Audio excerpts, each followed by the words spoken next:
नमस्कार। कभी सोचा है कि दुनिया के कुछ सबसे अमीर लोगों के पास इतनी दौलत है जो दुनिया की आधी आबादी की कुल संपत्ति से भी कहीं ज्यादा है? आज हम एक ऐसी ही चौंकाने वाली रिपोर्ट के आंकड़ों को देखेंगे जो भारत और पूरी दुनिया में अमीरी और गरीबी के बीच की इस गहरी खाई को सामने लाती है।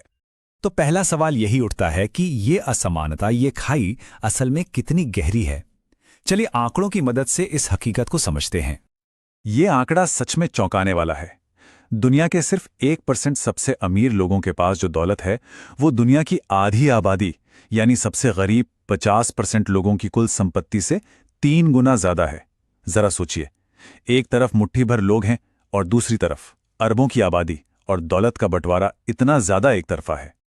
तो चलिए सबसे पहले दुनिया के लेवल पे देखते हैं कि आखिर दौलत और कमाई का ये बंटवारा दिखता कैसा है। दुनिया की 75% दौलत पर सिर्फ 10% अमीर लोगों का कब्जा है, और दूसरी तरफ दुनिया की आधी आबादी यानी करीब 4 अरब लोग, उनके हिस्से में क्या आता है? सिर्फ 2% दौलत। ये अंतर वाकई बहुत बड़ा है। ये खाई कितनी गहरी है इसका अंदाजा इस तस्वीर से लगाइए। एक तरफ आसमान छूती इमारत है और दूसरी तरफ एक छोटी सी ईंट। हमारी दुनिया में दौलत का बंटवारा कुछ ऐसा ही नजर आता है। और ये कहानी सिर्फ दौलत पर ही खत्म नहीं होती, कमाई में भी यही हाल है। दुनिया की आधी से ज्यादा कमाई यानी 53% सिर्फ 10% लोगों की जेब में जाती है, जबकि दुनिया की आधी आबादी को कुल कमाई का सिर्फ 8% हिस्सा ही मिल पाता है। अब दुनिया की बात तो हो गई, चलिए अपने देश भारत की तरफ देखते हैं। आपको जानकर हैरानी होगी कि इस रिपोर्ट के मुताबिक भारत दुनिया के सबसे ज्यादा असमान देशों में से एक है। आइए देखते हैं कि यहाँ के आंकड़े क्या कहते हैं। भारत में इस असमानता को ठीक से समझने के लिए हमें पहले आय और संपत्ति के बीच का फर्क समझना होगा। ये बहुत जरूरी है। देखिए, आय वो पैसा है जो हम कमाते हैं, जैसे हमारी महीने की सैलरी, जबकि संपत्ति हमारी कुल जमा पूंजी है, हमारा घर, जमीन, बैंक बैलेंस, सब कुछ। और अक्सर संपत्ति की असमानता आय से ज्यादा गहरी और खतरनाक होती है, क्योंकि ये एक पीढ़ी से दूसरी पीढ़ी तक जाती है। भारत की बात करें तो देश की कुल कमाई का आधे से भी ज्यादा हिस्सा यानी 58% सिर्फ 10% लोगों के पास जाता है। वहीं देश की आधी आबादी को सिर्फ 15% में गुजारा करना पड़ता है। लेकिन जब हम संपत्ति को देखते हैं तो ये तस्वीर और भी ज्यादा चिंताजनक हो जाती है।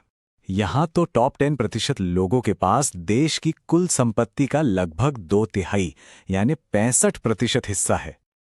और अगर हम इस 10% के भी अंदर जाएं तो पता चलता है कि देश के सिर्फ 1% सबसे अमीर लोगों के पास देश की 40% दौलत है। ये आंकड़ा वाकई सोचने पर मजबूर करता है। अब बात करते हैं असमानता के एक और पहलू की, जो अक्सर नजरअंदाज हो जाता है, और वो है महिलाओं और पुरुषों के बीच की आर्थिक खाई।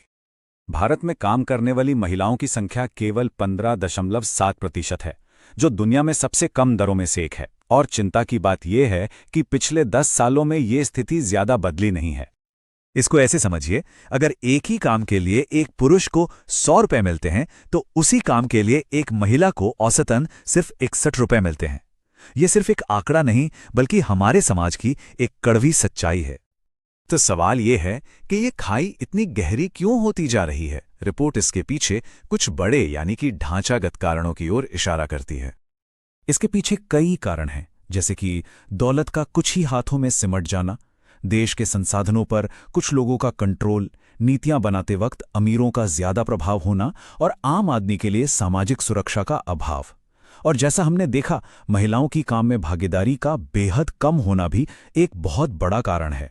ये सभी मिलकर इस खाई को और गहरा बनाते हैं। तो ये पूरा विश्लेषण हमें एक बहुत बड़े सवाल पर लाकर छोड़ देता है। जब देश की लगभग आधी दौलत पर सिर्फ 1% लोगों का कब्जा हो, तो असली शक्ति किसके हाथ में होती है? ये एक ऐसा सवाल है जिस पर हम सभी को सोचना चाहिए।